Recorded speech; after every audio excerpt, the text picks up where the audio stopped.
بسم اللہ الرحمن الرحیم۔ السلام علیکم ورحمۃ اللہ وبرکاتہ۔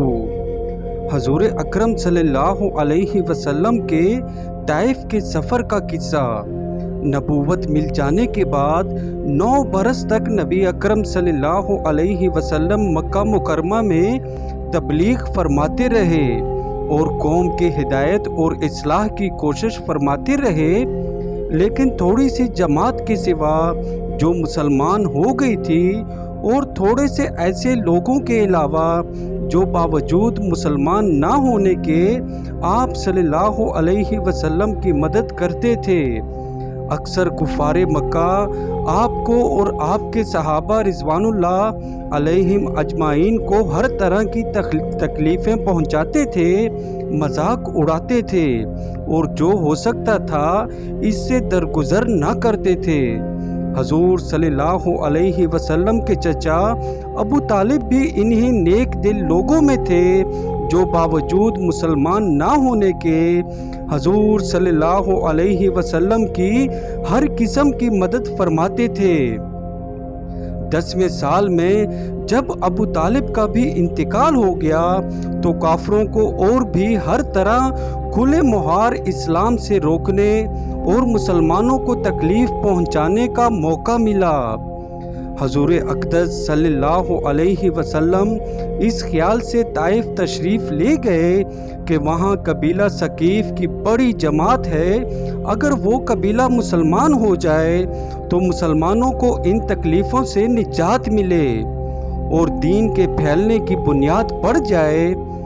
وہاں پہنچ کر قبیلہ کے 3 سرداروں سے جو بڑے درجے کے سمجھے جاتے تھے گفتگو فرمائی اور اللہ کے دین کی طرف بلایا اور اللہ کے رسول کی یعنی اپنی مدد کی طرف متوجہ کیا، مگر ان لوگوں نے بجائے اس کے کہ دین کی بات کو قبول کرتے یا کم سے کم عرب کی مشہور مہمان نوازی کے لحاظ سے ایک نووارد مہمان کی خاطر مدارت کرتے، صاف جواب دے دیا اور نہایت بے رخی اور بد اخلاقی سے پیش آئے۔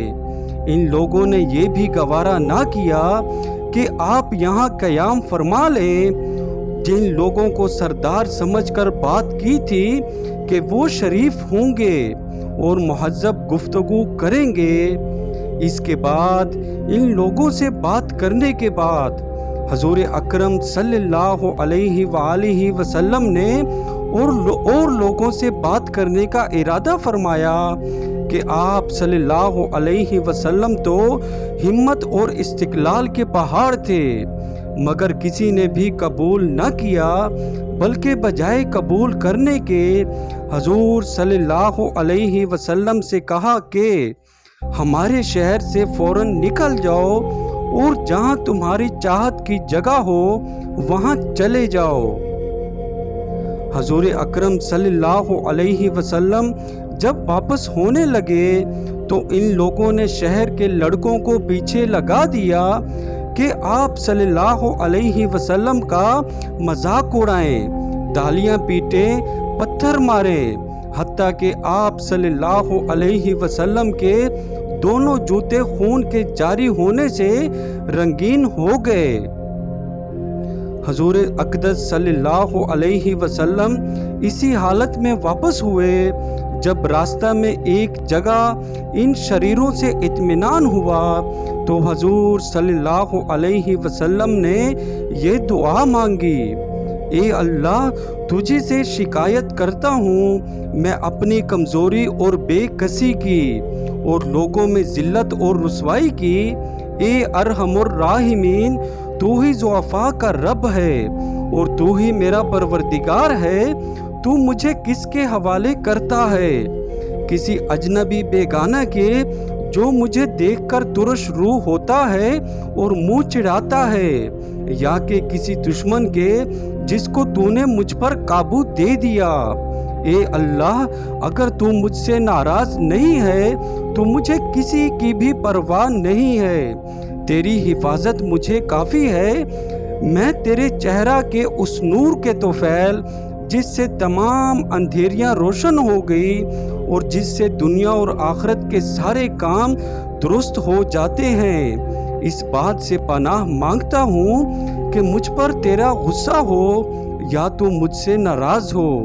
تیری ناراضگی کا اس وقت تک دور کرنا ضروری ہے جب تک تو راضی نہ ہو۔ نہ تیرے سوا کوئی طاقت ہے نہ قوت۔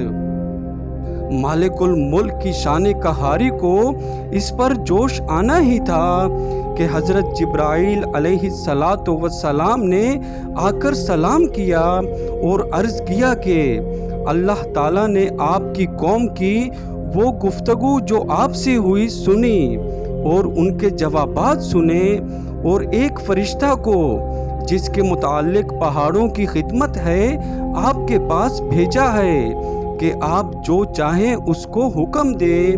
اس کے بعد اس فرشتہ نے سلام کیا اور عرض کیا کہ جو ارشاد ہو میں اس کی تعمیل کروں۔ اگر ارشاد ہو تو دونوں جانب کے پہاڑوں کو ملا دوں جس سے یہ سب درمیان میں کچل جائیں، یا اور جو آپ سزا تجویز فرمائیں۔ حضور صلی اللہ علیہ وسلم کی رحیم و کریم ذات نے جواب دیا کہ میں اللہ سے اس کی امید رکھتا ہوں کہ اگر یہ مسلمان نہیں ہوئے تو ان کی اولاد میں سے ایسے لوگ پیدا ہوں جو اللہ کی پرستش کریں اور اس کی عبادت کریں۔ سبحان اللہ، یہ تھے میرے اور آپ کے عظیم الشان نبی کریم صلی اللہ علیہ وسلم کے اخلاق۔ سبحان اللہ۔ اگر ویڈیو پسند آئی ہو تو میرے چینل کو سبسکرائب کریں، ویڈیو کو لائک اور شیئر کریں۔ جزاک اللہ۔ اللہ پاک ہم سب کا حامی و ناصر ہو، آمین یا رب العالمین۔ اللہ حافظ۔